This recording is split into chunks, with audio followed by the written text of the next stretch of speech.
Hey guys, welcome back to the channel. This is story about what if Naruto neglected his family and was trained by Kaguya. Part 1. If you guys enjoy this what if and want to see part 2, comment down below. And let me know before I start. Please do support for more awesome content. And leave a like and don't forget to subscribe to my channel. And also share this video with your friends. And check out the description. And check out my playlist. So let's start the video. Kushina Uzumaki watched her daughter practicing with shurikens. Kushina was a very beautiful woman. She had a slender but feminine build, fair skin and violet eyes. Her most concerning feature was a thick head of flaming red hair that she had passed down to her daughter Natsumi. Natsumi's bright blue eyes fixed on the target. She had slipped one of the two shurikens in each of her hands into a throwing position. The razor-sharp shuriken flicked with Natsumi's hands and sailed a short distance to the training dummy. One of the points penetrated the center. "Mommy. Daddy." The 6-year-old girl shouted, bouncing up and down on her feet. Did you see? Did you see what I did?" "Yes, that was really great." Kushina smiled. She bent down and kissed her little girl on the forehead. Natsumi smiled. She then felt a gentle hand on top of her head. She looked up and saw the smiling face of her father Minato Namikaze. Her smile got even bigger. "I am proud of you, my little princess," Minato said, smiling brightly as he ruffled Natsumi's hair. Minato was a tall man. He had fair skin and spiky blonde hair. He has bright blue eyes, the same as his daughter Natsumi. "Trust me. You'll be a great shinobi like your dad in no time," he said to his daughter. "Dad, my dream is to become the greatest Hokage. One day, I'm gonna surpass you and all previous Hokage." Natsumi pumped his fist in the air, smiling brightly. A large grin appeared on Kushina's face. She turned as she pointed a finger at her husband. "See, Minato. She's gonna be like her mommy." Kushina gently put a hand on Natsumi's daughter and then she knelt at her side. "To be the first female Hokage was my dream. The dream that your father stole away from me." She shot a glare at her husband. Minato chuckled nervously. "She still scares me even though it's been so many years. But I'm sure you'll achieve that dream for me." Kushina smiled while looking at her daughter. "Natsumi Uzumaki, the 5th Hokage has a nice ring to it, don't you think?" Kushina wrapped her arms around her daughter's small frame and hugged her. Minato smiled at the scene and joined the three-way hug between his family members. Smiling, both parents held their precocious daughter close. Big teary violent eyes watched the scene as it unfolded before the clear innocent eyes stained with tears. Naruto Uzumaki, twin brother of Natsumi, was a carbon copy of their father, with the exception of some features. Tears slipped down his cheeks and he looked away. Sometimes when his parents were so attentive to his twin sister they would just forget about him. He had been hoping this day would be the day they would finally acknowledge his existence, but all he ever wanted was their parents' acknowledgement. Their approval. Their acceptance. What's so special about her? The blonde boy thought. Naruto absolutely resented his twin. She had gotten everything handed to her on a silver platter. He, on the other hand, had worked very hard to get every small thing. If it was enough, Natsumi was everyone's favorite. They called her the hero of the hidden leaf. How did she become hero? Naruto had no idea. As far back as he could remember, she hadn't done any heroic deed. He also had nicknames. They called him the son of the 4th Hokage and Hero's brother. Naruto clenched his fist as he absolutely hated those titles. He didn't want to live in the shadow of his famous twin and even more famous parents. "Naruto. Naruto." Naruto's musing cut short when he heard Minato call his name. "Naruto, come here." "Yes," Naruto replied as he approached his family. "Naruto, I want you to fight with your sister," Minato said. Naruto nodded his head as he saw a good opportunity to show his parents that he was worthy of their time and love. "Good." Minato turned to his daughter. "Now Natsumi, you're going to fight with him, but do not forget to take it easy on him. It's not a real battle, just a spar and your brother isn't as strong as you." Naruto clenched his fist in anger. He wanted to scream at father that it was their fault as they never trained him. "I'll show them I'm not weak, then maybe they'll love me like they do Natsumi." Kushina had a shocked look on her face. She couldn't believe what her husband had suggested. "We haven't started his training yet." She shook her head and quickly brushed her worry aside. "What am I thinking? It's a simple spar between two children. Nothing will go wrong." Naruto settled down into the fighting stance that he had been learning from books. Natsumi took her own fighting stance that her parents had taught her. As soon as Minato gave a signal, Naruto made the first move. Naruto ran toward Natsumi to punch her, but Natsumi simply moved away from his way and slammed him against the ground. Naruto quickly pushed himself on all fours and kicked his left leg behind him. A huff told him that he had hit the target. Naruto jumped to his feet and noticed that his sister had already recovered from his attack. Natsumi attacked her brother, throwing some fast punches that Naruto either blocked or dodged. She never stopped. Naruto blocked his sister's punches and sent 3 back and a knee to her gut that forced her to her knees. Using this opportunity, he kicked her as hard as he could, sending her rolling a few meters from her previous spot. Naruto's face split into a wide smile as he stared up at Natsume's fallen form. I did it. I finally beat her. It was the first step to get close to his parents. Naruto turned toward his parents for their approval, and the smile left his face. Minato and Kushina weren't looking at him but behind him. He turned his attention toward Natsumi and froze. His sister was blazing with an evil red chakra. Naruto felt his body shivering in fear as he could sense the power that Natsumi possessed. It was vast and filled with bloodlust. Natsumi roared like a wild animal and disappeared. Naruto then felt a sharp pain in his jaw. Before he could defend himself, Natsumi slashed him on his chest with her razor-sharp claws, leaving a deep wound there. She slashed once again with her other hand on his face. Naruto cried in pain as he felt burning sensation in areas where wounds were.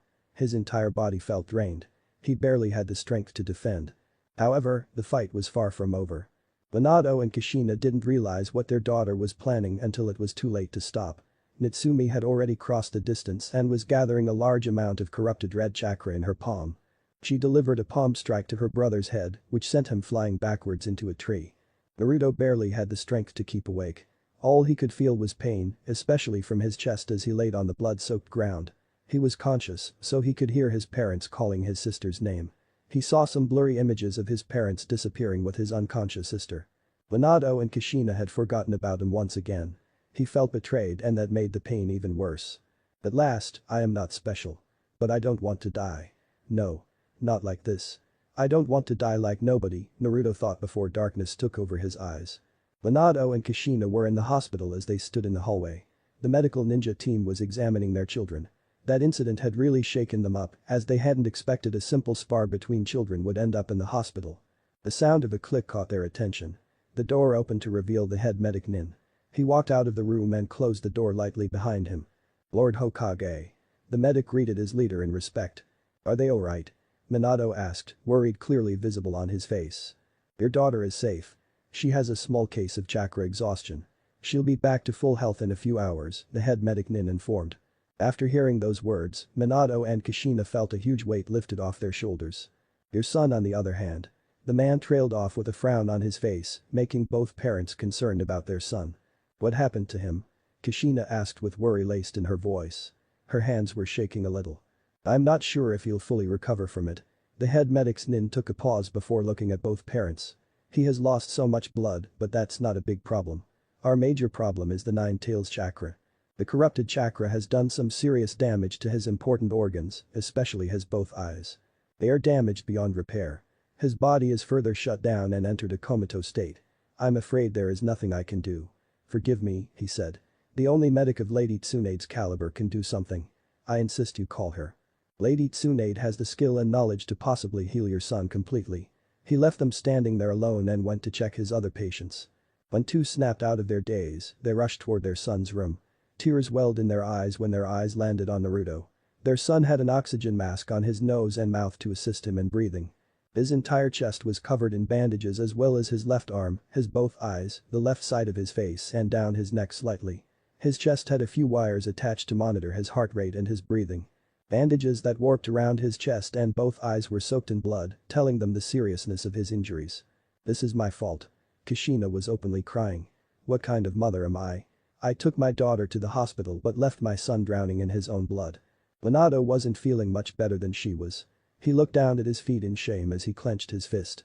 I'm such a terrible father. How could I let something like this happen to my son? How did this happen? A man wearing a boar mask asked his partner. His partner had bird mask on his face. Both men were from Anbu Black Ops, Special Assassination and Tactical Squad. They were dressed in standard uniforms for Konoha Anbu. There's been talk, and I'm not sure if it's true or not, but there's a lot of rumors going around about it, Bird paused. He looked around to make sure no one was in earshot. It was Natsumi, he said carefully, his voice barely above a whisper. She lost control over Fox's chakra and attacked her brother under its influence. But what about the seal? Boar asked, his mask successfully hiding his shocked expression. Maybe a seal. Bird shook his head as if trying to shake out the silly thought. I don't know, I'm not a seal master. Bird looked straight at the blonde-haired boy they were guarding through the small glass window built into the door. 2 weeks had passed and Hokage's son was still in critical condition. He said, he is a strong boy. Let's hope he'll wake up soon. Or nodded, agreeing with his partner. He just hoped the boy would wake up soon. Healthy. Not with some traumatic experience. The night was unnaturally quiet. There were no voices or sounds, not even the normal rustlings, no bird, owl or barking dog.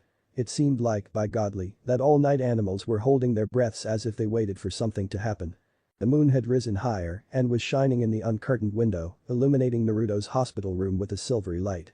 Moonlight and darkness alike bent and danced around the injured boy, surrounding him in a hazy metallic shimmer. And suddenly the light changed. The stain began to spread over the face of the full moon, a stain like pooling blood. As it spread, the moonlight turned from white to red, the blood red of pain. The glow became brighter with each passing second and began to pulse before dying out altogether.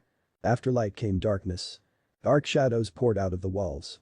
It buzzed in the air and filled the room, expanding into every corner to block out the light. The darkness bubbled and rose up in a flabby, half-formed shape which reached out with feeble hands.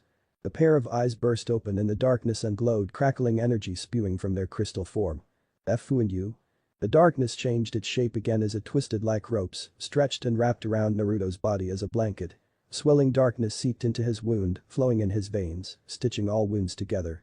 The same darkness emerged from a small black portal into a featureless glaring white world. The ground, sky, even the far-off horizon, all brought about an almost maddening snow glare effect. The world was empty, held no life signs, save for a small bubble of energy. The darkness changed its form once again as it twisted, taking a famine shape before turning into a beautiful woman.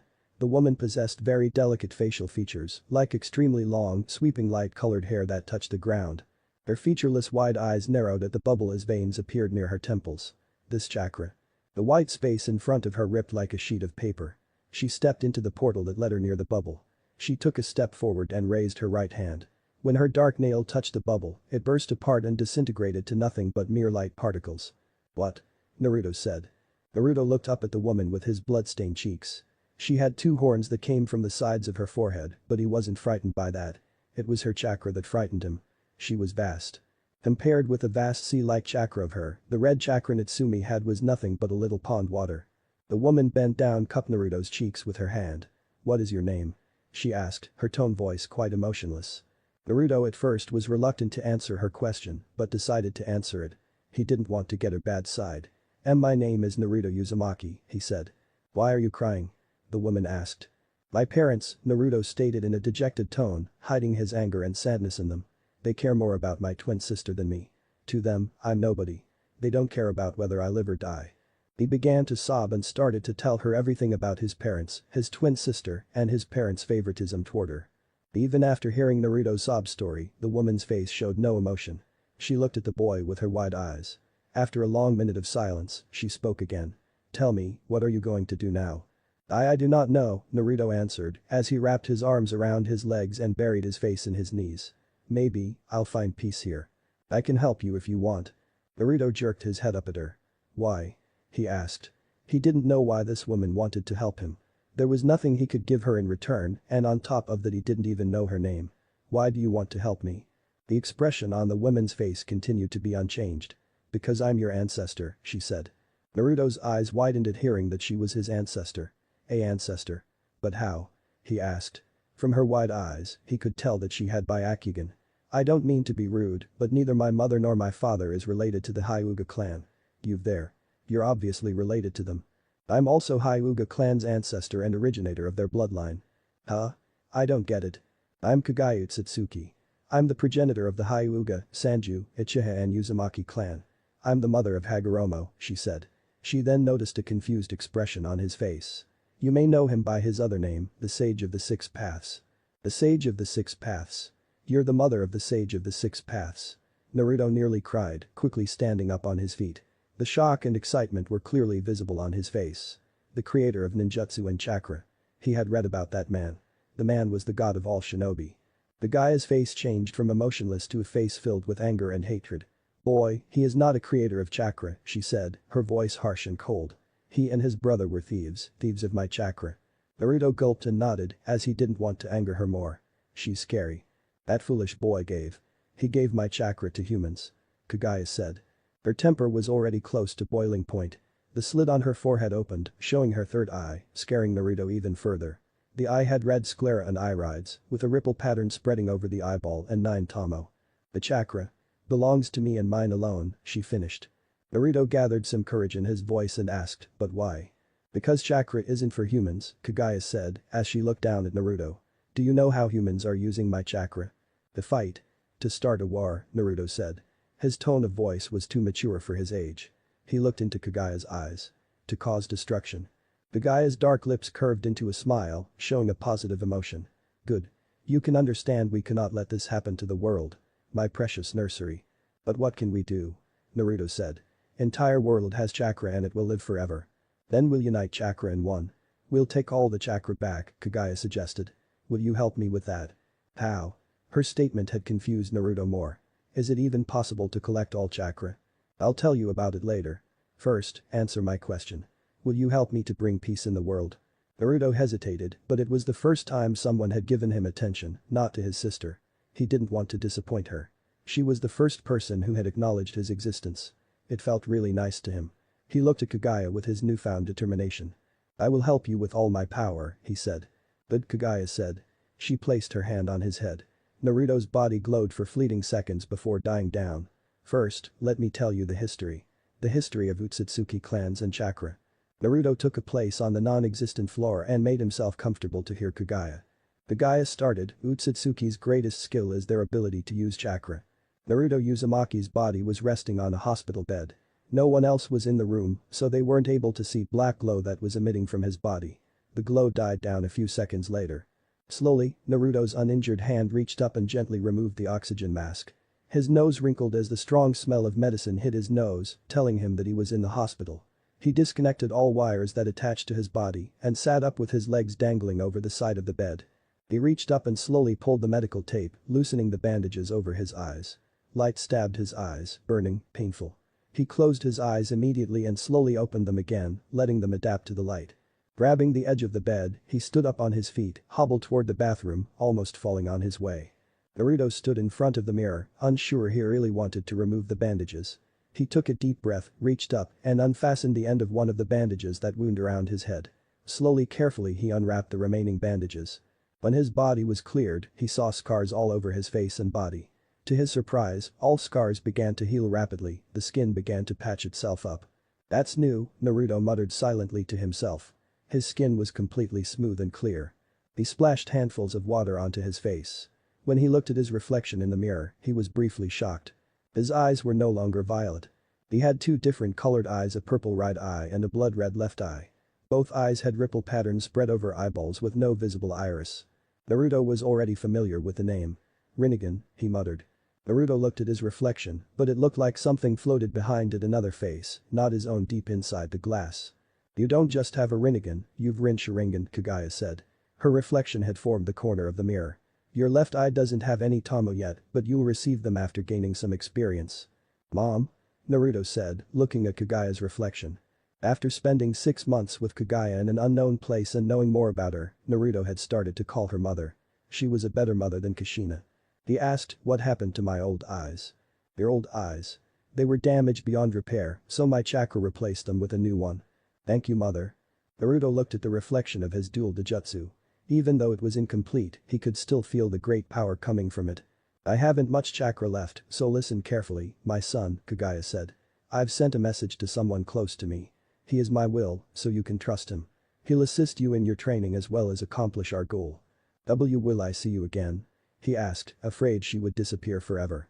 Yes, you will, she said, and her reflection faded away from the mirror. Naruto took a deep breath as he closed his eyes and cut off his chakra flow.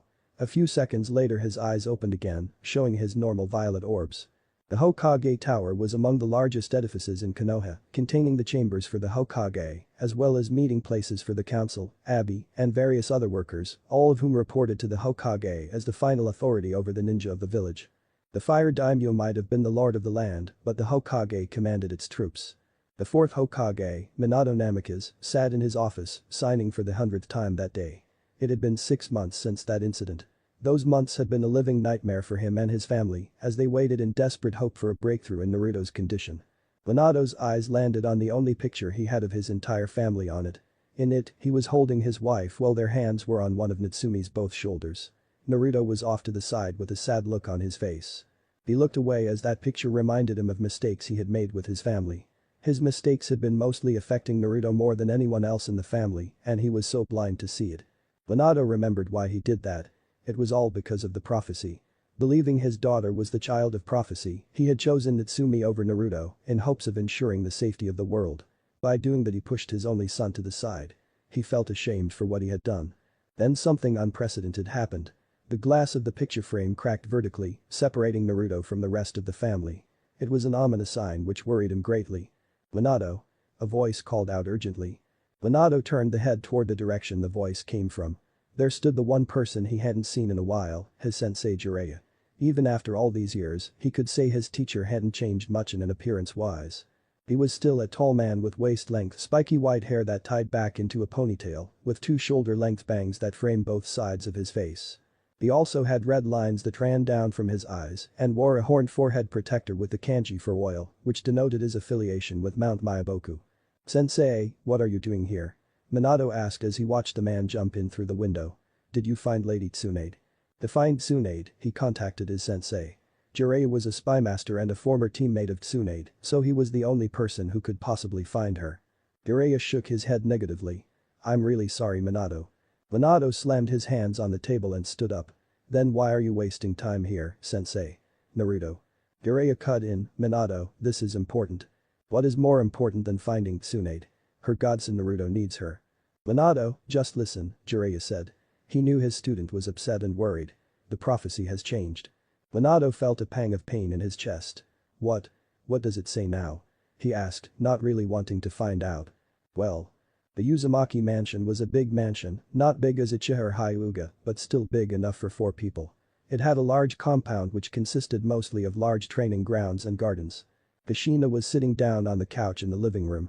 She was looking at the only picture she had of her entire family together. It was the identical picture her husband had in his office. She still couldn't believe what they had done. She couldn't call herself a good mother, hell she couldn't even call herself a mother at all after what she had done. How could I have pushed one child away in the favor of the other? She took one last look at the family picture, but before she could leave something happened. The glass of the picture frame cracked. She felt a slight pain in her chest. "Kushina." Minato's voice called her name when he flashed into the living room. Itsumi was having tea with her friends who were chatting happily. Next to her sat the only other person whose family had blonde hair, Ino Yamanaka. On her other side sat her timid friend, a girl with pretty indigo hair color and lavender eyes, Hinata Hyuga. Itsumi thought about her brother. Naruto's bloodied face was embedded in her mind. She sometimes had nightmares about the same face calling her killer. She tried to forget and reached for her teacup. But when her finger touched it, the cup cracked before it shattered completely. A pain swelled up in her stomach at the same time and she fainted on the spot. The last she heard before losing her consciousness was her friends calling her name again and again. Inside Natsumi's seal, there was a gigantic cage as ominous shadows swirled in the darkness. A single red-slitted eye opened. A red-orange fox stepped forward in light, showing a massive figure. The mighty fox had sensed a powerful chakra that seemed to belong to an unknown entity. This chakra. It's more powerful than old man's. The monster fox rose to his feet. His eyes flashed and he let out his mighty roar. A flame-like red aura formed around his body. Heat vented out of him like a furnace. The red aura slammed into the cage bars over and over again in an attempt to break it, but the seal blocked it effectively. Kushina sat next to her daughter's bed watching her rest. Minato stood next to her, his hand was on her shoulder. "What's wrong with her?" Kushina asked worriedly, stroking her daughter's red hair. "The seal seems to be working fine." Minato tapped his chin in a deep thought. "I think the fox has tried to break the seal again," he said. They were so concerned about her. After hearing the new prophecy, they couldn't get it out of their head. What did it mean? How would it influence the future? At that moment, a dog, disguised as Anbu, walked into the room. He had spiky white hair and wore standard Anbu armor. "Sensei," he said. "Yes, Kakashi," Minato said to his only living student. "Sensei, your son," Kakashi said. "He's woken up from a coma." A smile appeared on Minato's face, and Kushina shed some tears. It was the first good news they'd heard in many months. The past month had been the worst and painful of their life. But they taught them the importance of the family and how bad some of their decisions could affect their children. "Thanks, Kakashi," Minato said. "You can go now." Kakashi nodded and walked out of the room. "Thank goddess, he is awake," Kushina said, relieved to know her son was awake.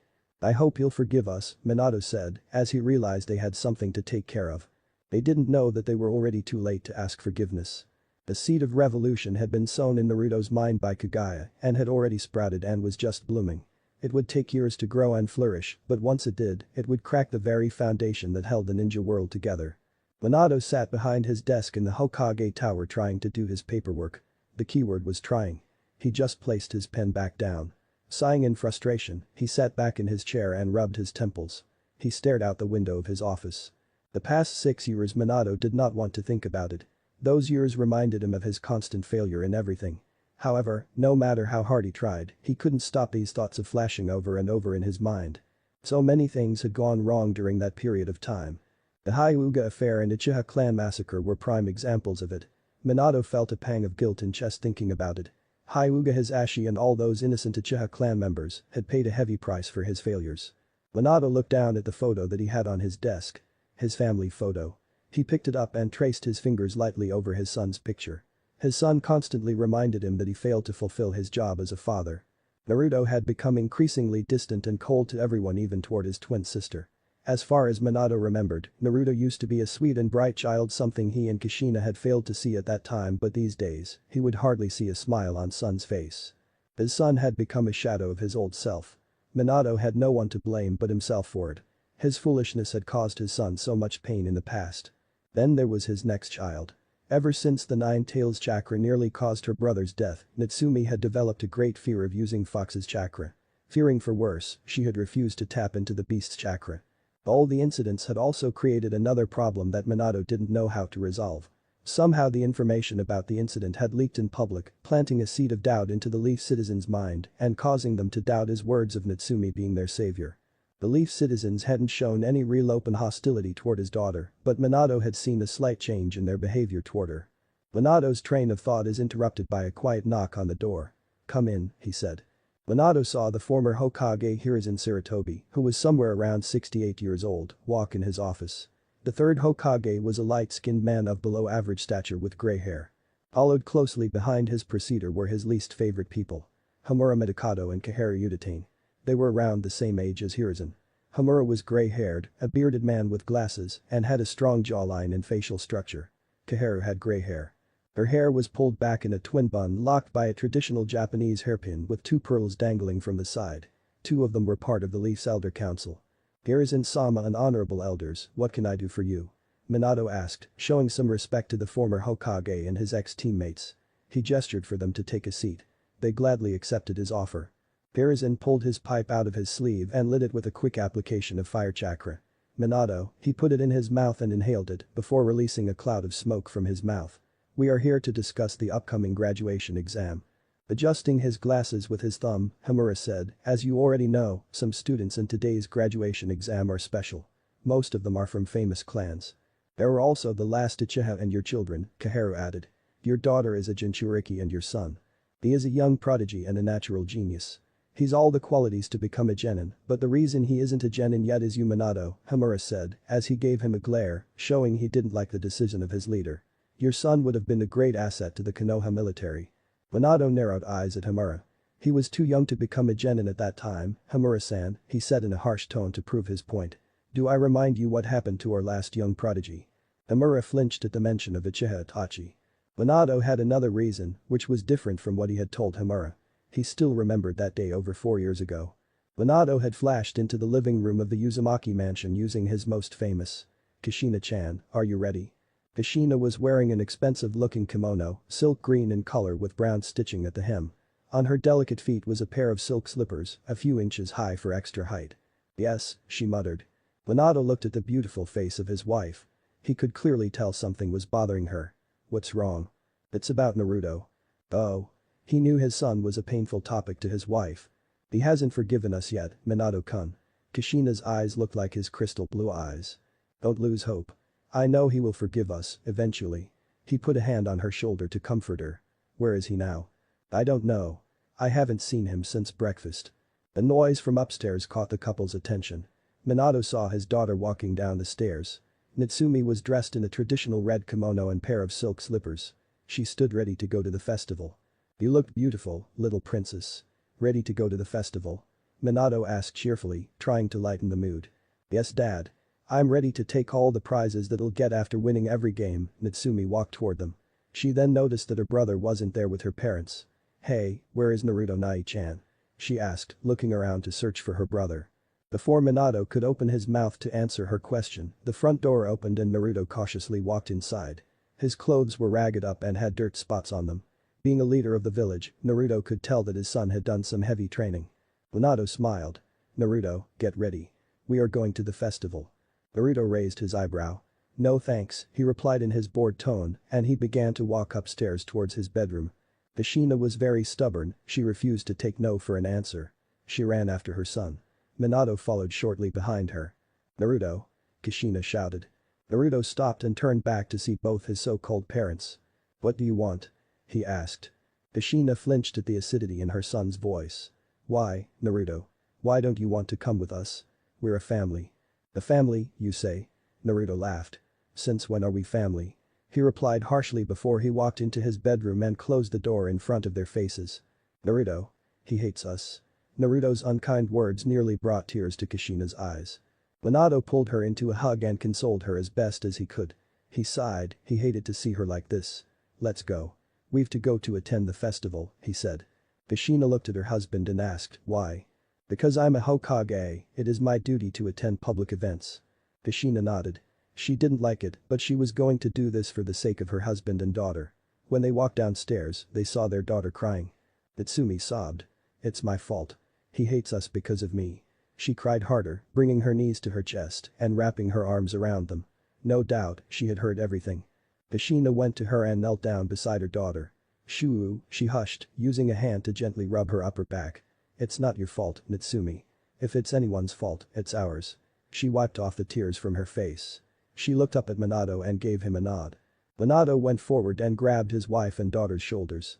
He used his famous jutsu and flashed away with them. Minato was watching all the children who were enjoying themselves and playing the games that were part of the festival. He also noticed Natsumi's sour mood as she walked with him. He didn't blame her for that. Minato, Kushina. A familiar voice called. Minato and Kushina quickly turned around to see a familiar face of Hiruzen Sarutobi.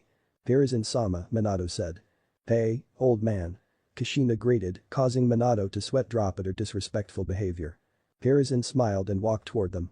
After all these years, Kushina's behavior didn't bother him anymore. How are you two? We are all right, thank you for asking, Minato answered, smiling. And Naruto? Hiruzen had tried to find the boy, but he had failed to see the particular shade of blonde hair. Where is he? Minato noticed hearing their son's name. Kushina's mood had dropped again. He placed his hands on her shoulders to support her. He's home. He's not interested in the festival, he said. Why? Before Minato could say anything, he heard Ino's voice as she yelled his daughter's name out in fear. He quickly turned around. Natsumi was on the ground holding her stomach in pain. He rushed toward her with Kushina and Hiruzen following behind him. Kushina held her daughter tightly and called her name. Natsumi. Mom. Daddy, Grandpa, Natsumi weakly said. Her eyes blinked rapidly as she began to lose her consciousness. Rare, she growled in a deep voice before falling unconscious. Hiruzen was worried as he could feel a large amount of Fox's chakra leaking out from Natsumi. Sensei. Kakashi had landed in front of his teacher. He was in his Anbu dress code. Our sensors have picked up some unknown chakra signatures. Where? Minato asked. His azure eyes hardened like steel, showing the reason he had become a leader. Near the Uzumaki mansion. What? Naruto. Kushina shouted as she realized Naruto was alone in the home. Kakashi, take care of Natsumi, Minato ordered before turning toward the former Hokage and his wife. Let's go. Minato used the Flying Thunder God Jutsu and disappeared with Kushina and Hiruzen. As soon as Minato, Hiruzen, and Kushina appeared outside the Uzumaki house with a yellow flash, they felt a large amount of dark chakra emanating from the inside. Naruto is in there. We need to get there quickly. Kushina shouted, fearing for the safety of her son. Without wasting any time, they ran inside and went toward where they could sense the dark chakra. This chakra feels even more sinister than the Nine Tails, Minato thought. When they reached the source of the chakra, they saw a lot of blood over there. Just a few distances away, they found 4 bodies of unknown shinobis hanging from a big tree. The blood was seeping from where the black chains had stuck through their bodies to the grassy ground below. Stone shinobi? What were they doing here? Hiruzen said, recognizing the symbol on masks. The big tree got the fourth's attention. That tree shouldn't be there. As far as he knew, this part of the training ground had no trees.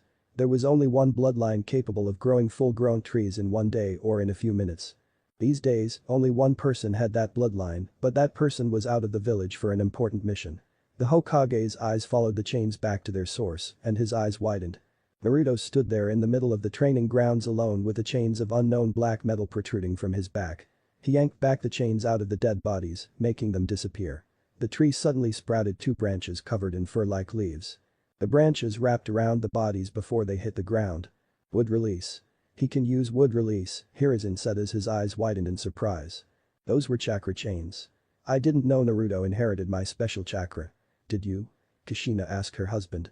Minato had said nothing. He had been staring at Naruto's emotionless violet eyes.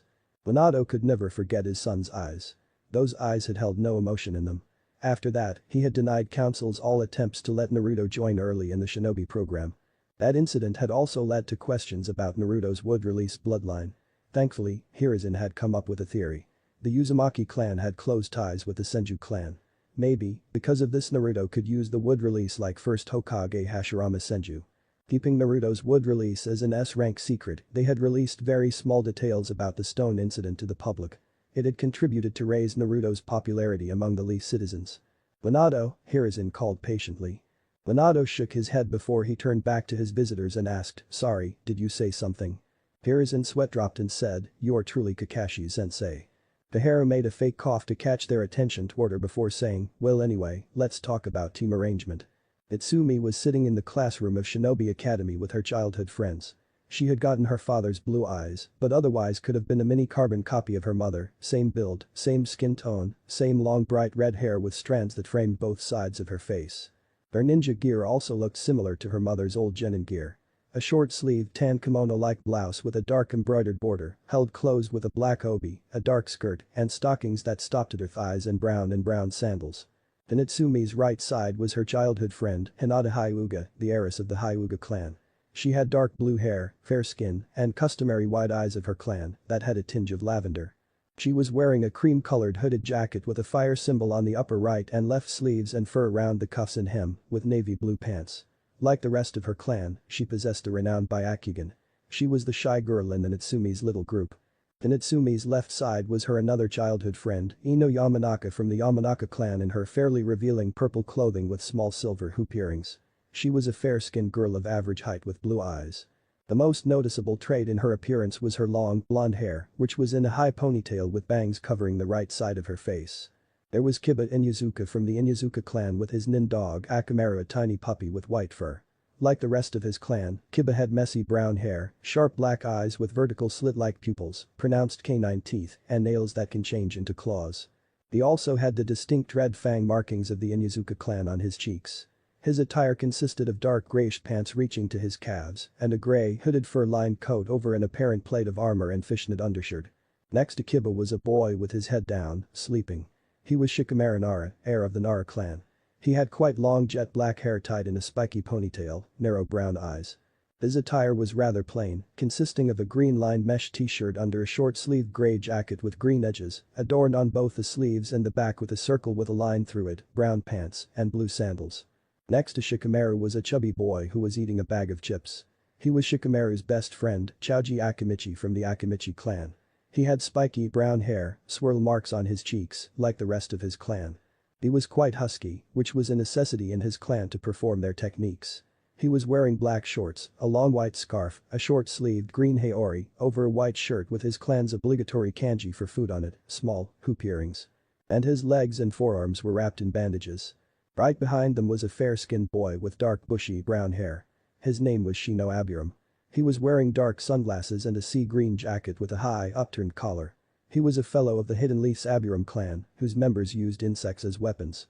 Away from all students, sitting next to a window was a dark-haired boy, Sasuke Uchiha, the last loyal Uchiha of the Leaf. He was a fair-skinned boy who had onyx eyes and black chin-length hair. His hair was spiky in the back with bangs. His clothing consisted of the traditional Uchiha clothing. A blue, short-sleeved shirt with a high collar and the Uchiha crest on the back and wide arm warmers. Looking at Sasuke's direction with a heart in her large green eyes was Sakura Haruno. She was the bright pink-haired girl with fair skin and a large forehead. Her ninja gear was a sleeveless red kipao dress with white circular designs, with a zipper, tight dark green shorts. They all were the most promising and talented students who had good chances to become shinobi of the leaf. The whole class was composed of about 30 students. Most of them were civilian children, and learning ninja arts was just fun or something their parents had forced them to do. The class was bustling with noises. All the students were really excited. After all, it was graduation day. When two academy instructors walked swiftly into the noisy classroom, the entire class fell silent. They got in front of the class with their backs facing the blackboard. First academy instructor was YamiNaruto. He was a man of average height and build.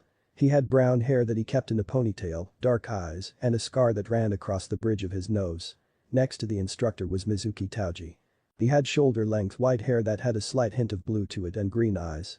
Both instructors were dressed in a standard hidden leaf shinobi outfit, complete with forehead protector, sandals, and flak jacket. "Good morning," Iruka said. "As all of you know, today is your graduation exam." He started his boring speech about ninja life. Ino leaned to the side and whispered, "PSST. Natsumi." Natsumi turned to her and in a low tone, she replied, "Yes.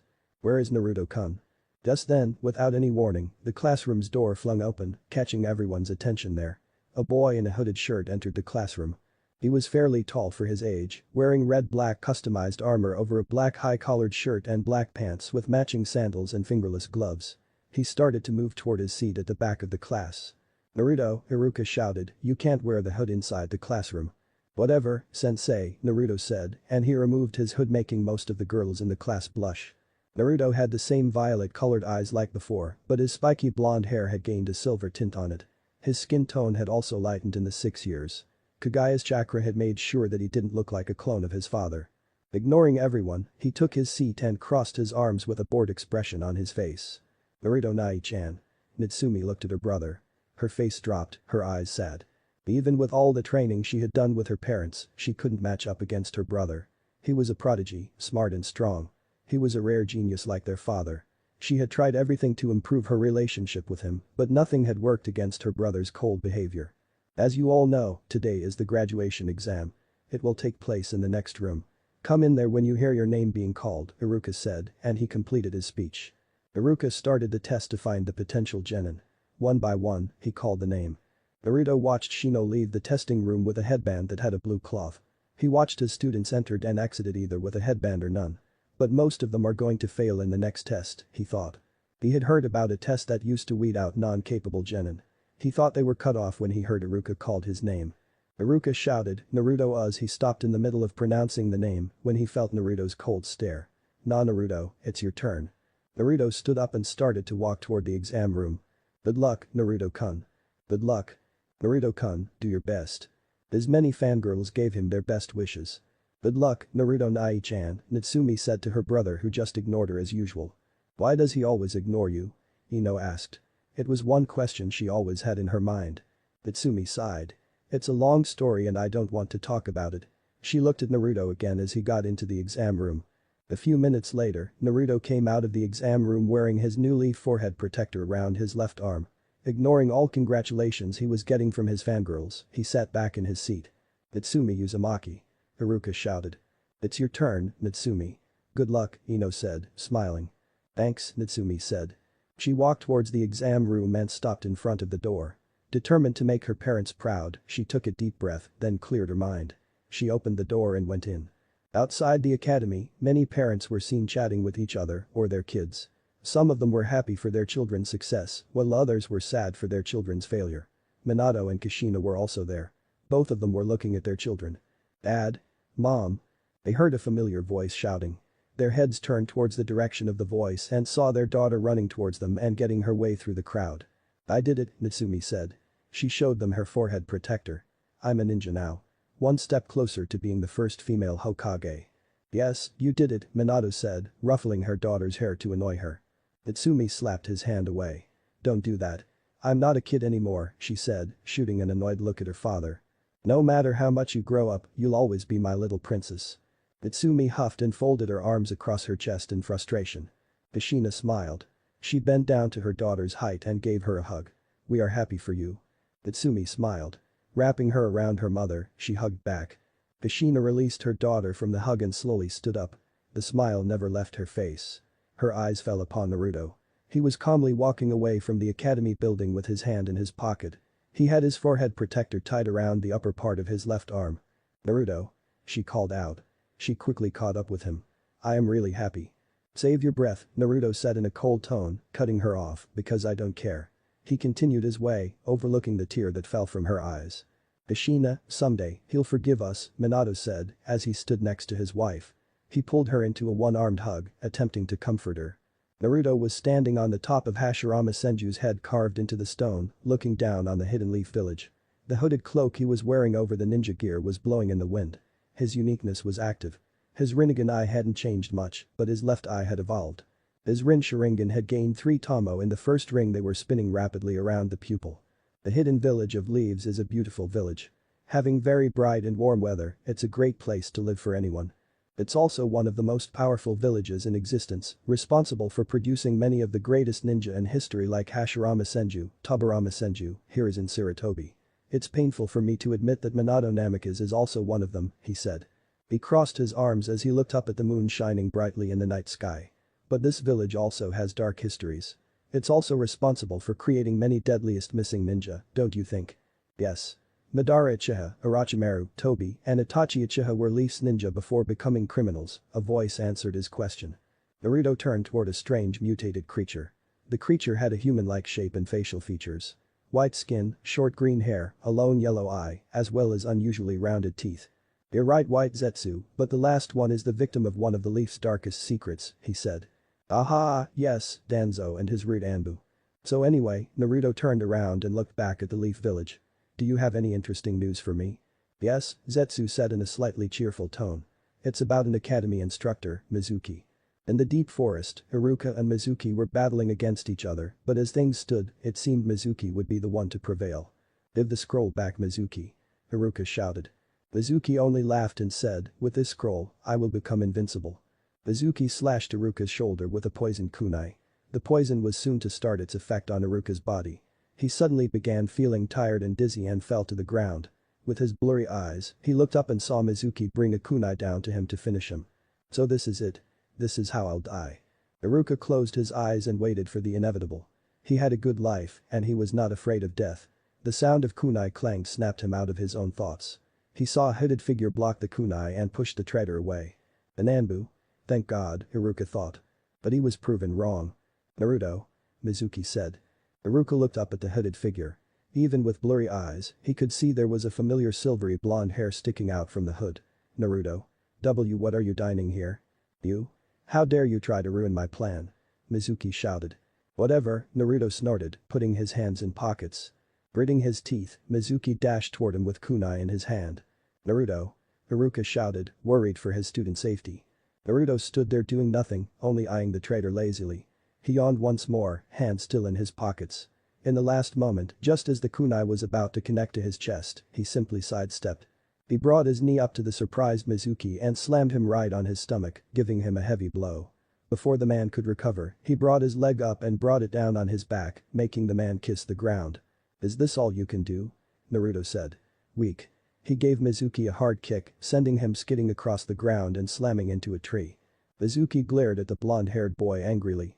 He tried to stand, but could not retain his balance. With one hand braced against a tree, he shakily stood up on his feet. "I will show you my true power, boy," he cried. Naruto watched with a raised eyebrow as Mizuki took a vial from one of his vest pockets and brought it to his lips. He chugged it down in one gulp, shivering from the taste. The half-empty vial dropped onto the ground from Mizuki's hand as pain ripped at his inner throat and scoured down into his belly. It was agony beyond all reason. Mizuki grabbed his neck with his fingers as his throat began to burn. He tried to scream but no sound came. He tried to raise his feet and began to stumble. Mizuki dropped to his knees, screaming in pain. His ears lengthened and came to a point. His body grew taller, and orange fur with black strips grew quickly and covered his body. His teeth had also grown longer and had become razor sharp, especially his canines. Behold. Mizuki got up when the transformation finished, looking like a bipedal tiger. The ultimate gift from Orochimaru-sama. "So what are you? A werekitten?" Naruto mocked him. Mizuki's anger had reached boiling point. "Brat. You will tremble in fear at my strength." Mizuki vanished from the side and reappeared in front of Naruto. He sliced the blonde across the stomach. The force of the attack sent Naruto flying backwards and against a tree. Hahaha. Mizuki began to laugh evilly but stopped when he saw instead of blood, a pinch black smoke leaking out from the cut. What? Naruto's body dissolved into black smoke. The smoke slithered toward the ex-academy instructor. Mizuki slashed his claw at the smoke, but nothing happened. He looked at his hand. The skin on his fingers where he had touched the smoke had been badly burned. Mizuki watched as Naruto's upper body materialize from smoke more than 15 feet in front of him. He reached into his pouch, pulling out a pair of kunai. He threw the one at the boy. The kunai only met an empty air. The black smoke stretched toward Mizuki and out of that smoke leapt Naruto. His feet slammed into the traitor's back. He cried in pain as he stumbled forward. Naruto's feet touched the ground, he spun, crossed his arms, and dissolved again in the form of the black smoke. Anticipating the attack, Mizuki spun, cutting air. Naruto was there, his feet outstretched for a kick, but again his kunai passed through the only smoke. He coughed and retched as it swarmed over him, burning his lungs and tasting foul on his tongue. Within the smoke, he heard Naruto's voice, echoing all around him. "This is entertaining, isn't it?" Mizuki gritted his canines in silent fury. "Come out of that, boy, and show yourself. Don't hide in the dark," he roared. "Sensei, we are ninjas. We hide the dark and kill from the dark." Mizuki's eyes widened as Naruto's cold voice came from behind him. There was no time to scream. No time to move out of the way. A black chain with a sharp tip burst through Mizuki's chest. Pain exploded, radiating out from his heart to every inch of his body. "Goodbye, sensei." Naruto could feel the man's life fade away. He jerked back the chakra chain, letting his former sensei's body fall to the ground. He turned toward his other sensei. Iruka was lying on the ground motionless. He went toward him and checked the pulse on his wrist. "He's alive. But unconscious. I need to heal him. Can't have him die on me now." "Too many explanations for later," Naruto said, mostly himself. He sighed and made a single shadow clone who went to copy the forbidden scroll of sealing. The real ones put a hand on Iruka's chest. A green glow emanated from the point of contact.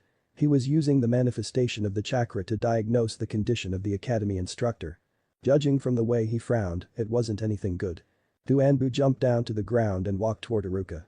One Anbu knelt down next to the academy instructor and she began to check his pulse, breathing and pupils. She had straight purple hair reaching down to her waist. Her Anbu mask resembled a cat with 3 red stripes, 1 vertical stripe on the forehead and 2 horizontal stripes, 1 on each cheek. She then looked up at her partner and nodded her head. Her partner had an eagle's mask on his face that was covered in green and red markings. He glanced at Mizuki. His body had returned to normal after his death. He went and knelt down beside the corpse.